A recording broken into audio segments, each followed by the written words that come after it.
Welcome to In the Light, Growing Your Soul with me, Anna Isabel. I'm a clinical hypnotherapist and past life regressionist, and I have the pleasure of having William Wildblood, author of Earth is a School, with me today. Well, welcome, William. Thank you very much for having me on your show, Anna.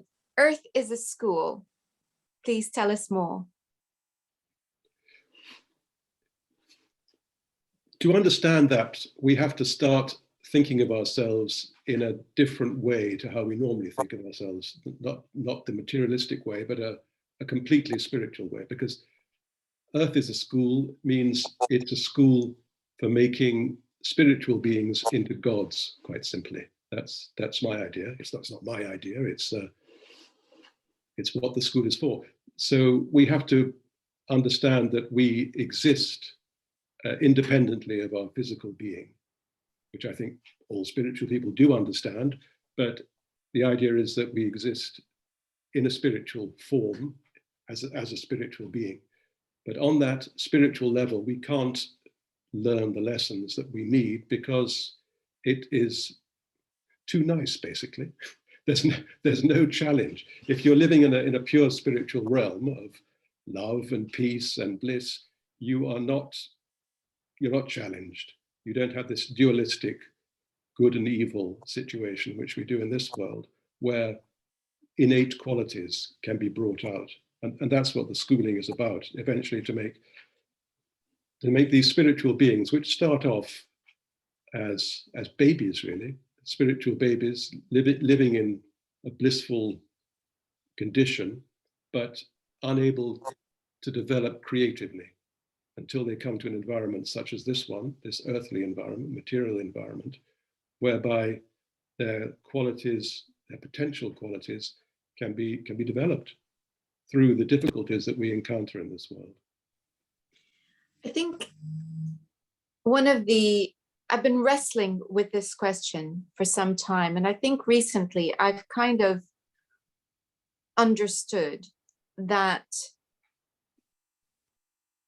growth does come through restriction. And what made me think about it is that times in which our choices are restricted, whether it's because of circumstances or finance, that's when we need to be creative. If we want something, let's say, and we can't afford it, let's say we want to have a new wardrobe because we're tired of what's in there, but we can't really afford to go out on a big shopping spree. We can get very creative. We can perhaps learn to sew or do a sewing class and adapt and change, perhaps add some ornamentation to make things more exciting, make a dress shorter, make a dress longer. We can play around, we can be creative. And I think that made me think then about why a soul would want to enter in what feels like perhaps a denser world in which there is limitation.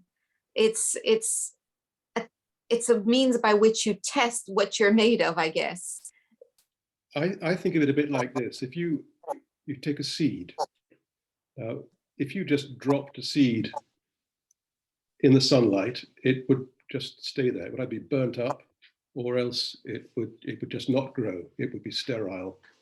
But you plant that seed in the dark, dense earth, and something within the seed causes it to expand outwards, because it's trying to grow out of, I don't say the seed really thinks like this, but this is how it effectively works. It's growing out of that darkness. It's aspiring up to the sunlight, and it has the rain coming down to nourish it. There are all these effects that happen to it in that dark earth.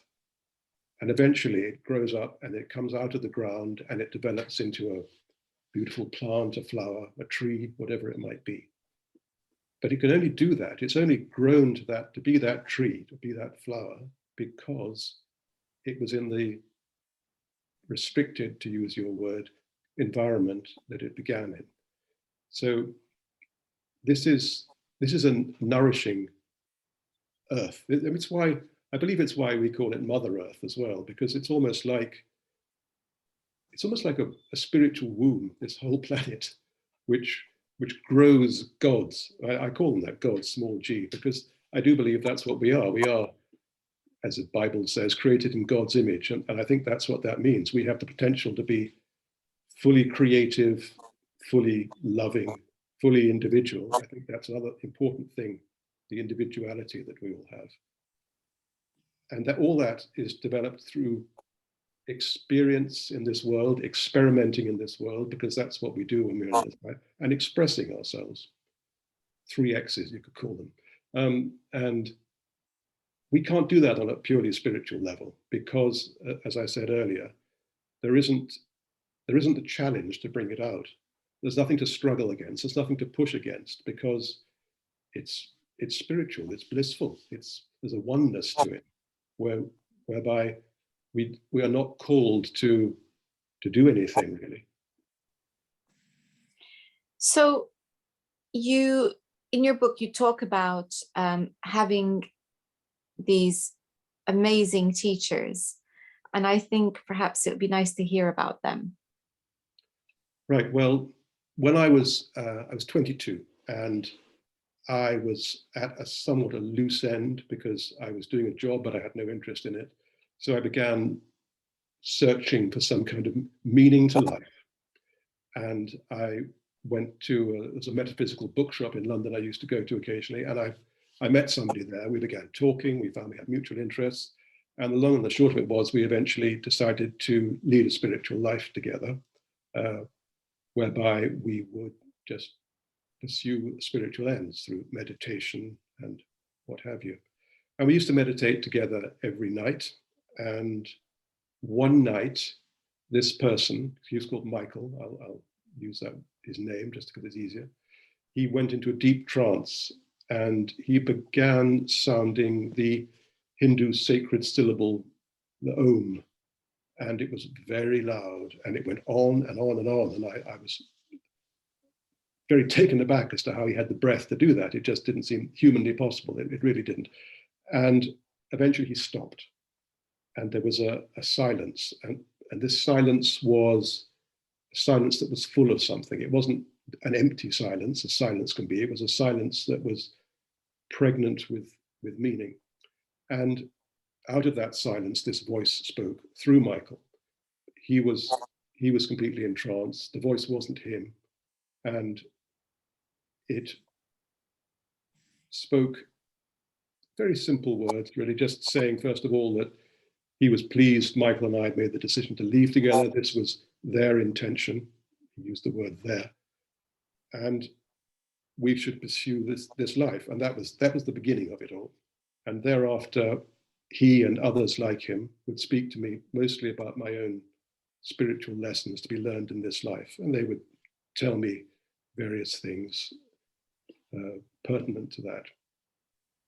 And this went on for 21 years, a lot to begin with, but less and less as time went by. And towards the end of the 21 years, all the time I was living with this chap, Michael, towards the end of the 21 years, probably only about 3 or 4 times a year. But to begin with, every night, every other night.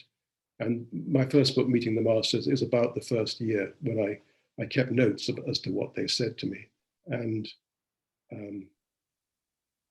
I used those notes to write the book. And thereafter, I didn't bother to keep notes, like a naughty schoolboy who starts off with good intentions to begin with and then gives up after a while. But anyway, so they described themselves because inevitably, once I'd established that they were real, because naturally the first thing you think, what's going on? Is this fake? Is Michael putting on some kind of show to impress me? Is he mentally ill? Are they demons? Because all sorts of spirits can talk. But it became clear fairly early on that these were none of those. And they really were what they said they were, which were masters. When I asked them who they were, they said the best thing for me to do was to think of them as messengers from God. And that's what I did think of them as, and that's basically what I believe they were. And they were quite hard taskmasters. I can tell you that it wasn't all love and bliss by any means, because they were there to teach me. And when you're teaching somebody, you are showing, especially when teaching somebody spiritually, you're showing them where they've gone wrong, what's bad in them, what is lacking in them. That you're uncovering all the darkness in their souls, which has to be brought out into the light, and described. And this Meeting the Masters book was about that. So I call it a spiritual apprenticeship.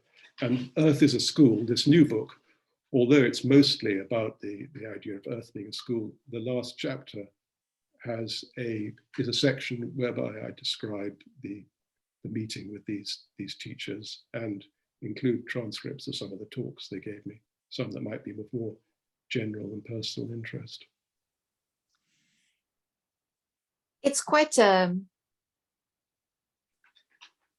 concept to digest for many, that that we might be able to speak to spirit. Perhaps it might be good to have a distinction between the kinds of experiences, let's say, that the medium who's connecting with loved ones might have, and this type of connection with spirit. Can you make a distinction? Well, I'm very glad you said that and you made that distinction, because this was something that always concerned me. Because when you talk about mediums, you think about channeling, or you think about spiritualism, and to me, although the mechanism was somewhat similar, it was a very different sort of thing. If you conceive of the spiritual world as home to a vast variety of different beings, the ones that normally come through in a channeling or mediumistic experience are ones fairly near the earth world, as it were, people who are, or spirits, souls, who are not too far advanced from this world.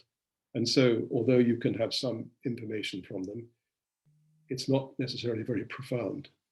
So I would draw a distinction between masters, I have to call them that, because first of all, that's what they call themselves, and that's what I believe they were, and ordinary spirits. And of course, there are spirits who deceive as well. There's a whole array of different types of spirits in the next world, because the next world is the next worlds, plural. There are many, many levels of it. And it's unusual that beings of this, I have to say this because as far as I'm concerned, it's true.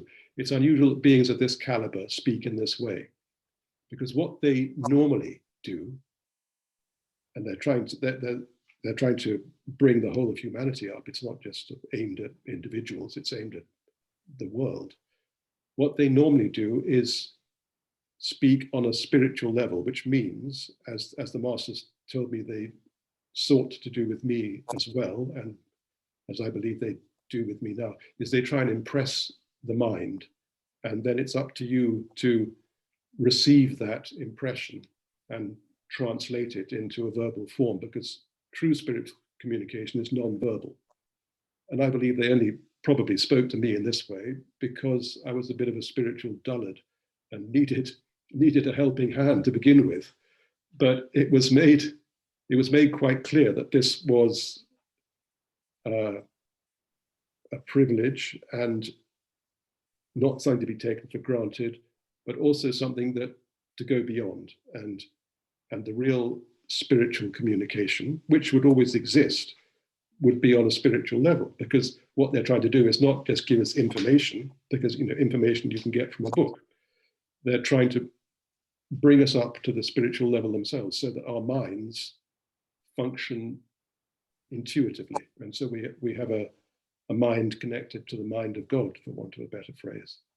So we're not thinking so much as this being the knowledge that comes from being that knowledge on the soul level. I don't know if that is clear enough, or does it make sense? No, it does make sense, because I think essentially, excuse me, what we're saying is that different souls are at different levels of evolution. Well, that's true, yes. That's part of the school, it has different forms. Exactly. And so there are some that are more Earth-like in their existence because they're closer to where we are in terms of their development. And then there are others that have moved further along, that would put it that way. So it does make sense. And it also makes sense that those who are further along in their evolution would still be concerned to help us move along in our evolution as well. So that does make sense to me, actually. Well, there was this concept in the Middle Ages of the great chain of being, whereby the whole of existence is like a chain that goes from God and the archangels, cherubim and seraphim, right down through humanity, down to rocks. And there's life in all that, even in rocks have a form of consciousness. We say consciousness sleeps in the rock, but all that is a form of divine consciousness is in all of that. And all of that is in a process of growing and expanding. And it's a constant becoming more. That's what I like to think of it as. Its creation is becoming more, because God is perfect, obviously, but he can be more perfect. And he becomes more perfect through us. We are, not just us, but the whole of life, but I think especially us, human beings, we are the means whereby God himself expands his understanding, his awareness of life through other beings like us. And it's not as though there's a lack of perfection there. It's just that if perfection couldn't grow, it would be imperfection, and it would be sterile, it would be dead. But it can grow, and it grows through all the forms of life. And so, excuse me, the masters are links in the chain, as we all are. They're links a lot higher up in the chain than we are, but they received and they give. And they would talk about, when they left me, they would say, they would bless me, and they would say, don't take this as they didn't say it like this. I think if they spoke in a very dignified way. But they said, don't take this as a perfunctory thing. There's a real meaning in this. When a blessing is given from a spiritual being, it has a kind of energy, which is a transformative thing if it can be received right. Now, of course, it doesn't transform you completely. You're still the same old person you were. But if you take that, it can grow inside you if you're open to it. The grace or a blessing can do that. And would you see that as a transference of energy? Yeah, it is. I think that's what it is. That's the sort of way we talk about it now, because we think in perhaps scientific terms. But I think that's what it is. And energy, but they're not depleted by that, though. Normally, if you transfer energy, the thing which is giving the energy is depleted, isn't it? But in the spiritual world, the incredible thing is that if you give, you get as well. That's spiritual energy is different to material energy. There's no entropy in the spiritual world. It's a fountain that ceaselessly gives and displays its golden light, and that's the transference of energy. Yes, it's a very beautiful experience, clearly, that you have had, and you had this, and I could see why you would think of it as an apprenticeship, because it had a beginning, it had a period where it was intense, and then it kind of petered off, and then it went.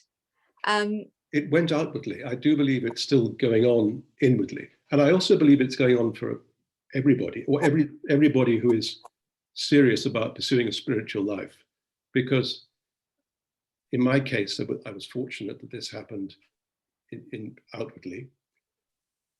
But I do think it exists for everybody.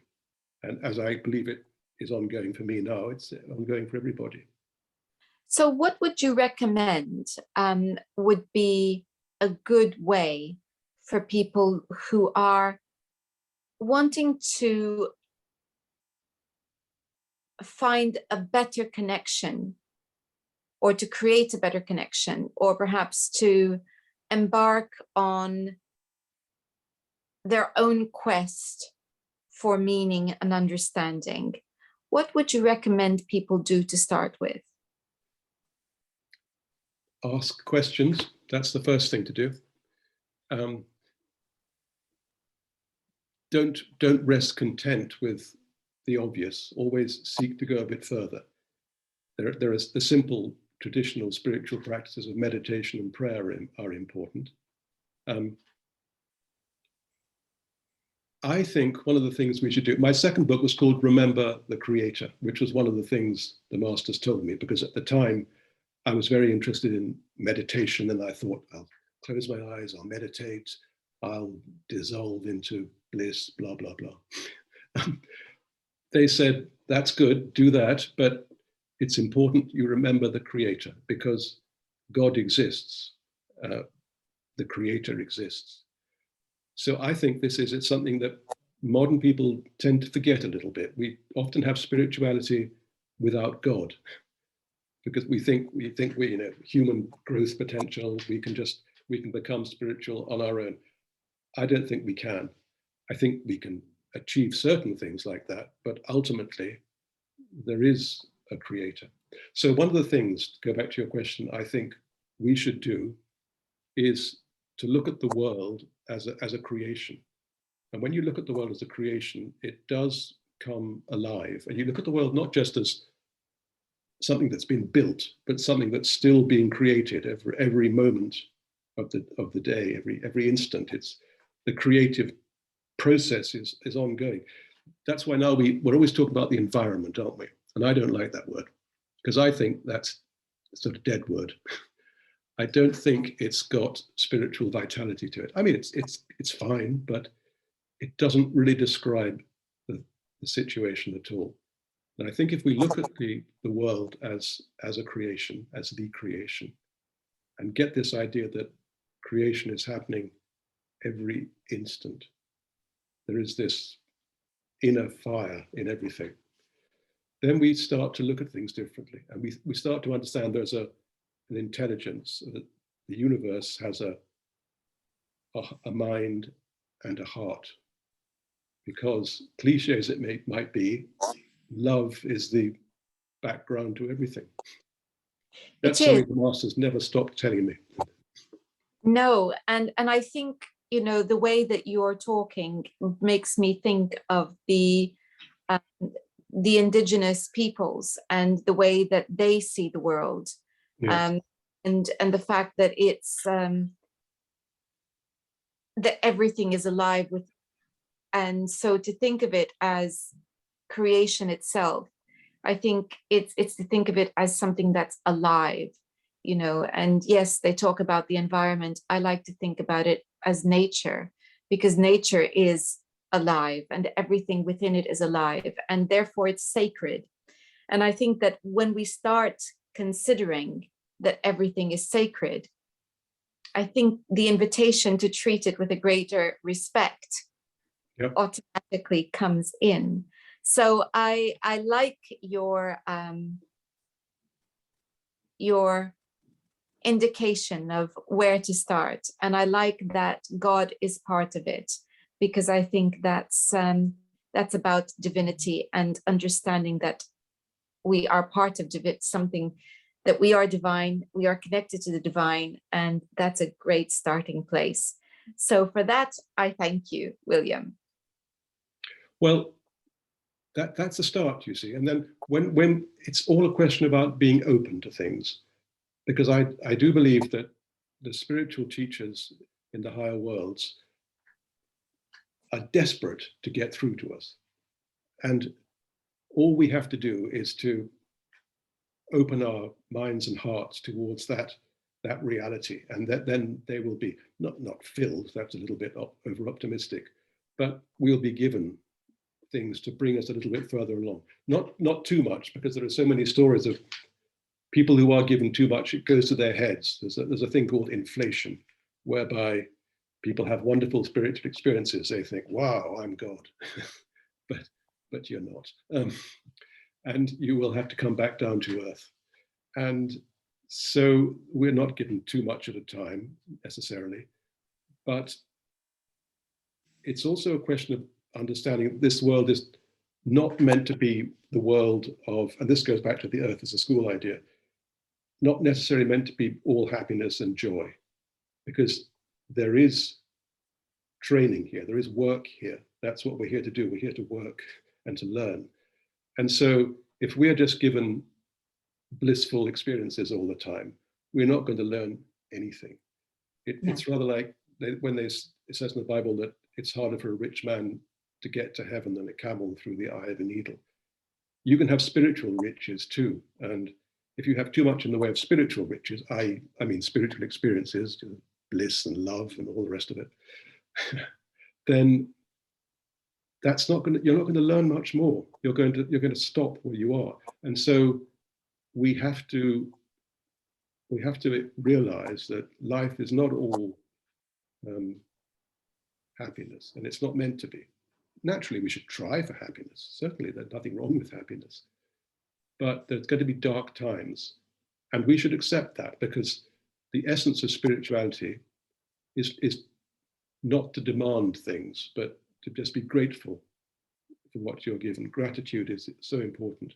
I remember, I put this in my first book, there's a saying, I think by Thomas à Kempis, you're not making progress on the spiritual path if you receive great spiritual gifts. You are making progress if you bear the withdrawal of gifts with patience, humility, and resignation. And that's very, very true. I think to begin with on the spiritual path, we often are given nice experiences to lure us into the path. It's like a carrot dangled in front of us. And then you think, my goodness, it's real. The world isn't just this wonderful but fairly limited place. There is so much more out there. But then that's not going to last forever. No. It will eventually, but not just now.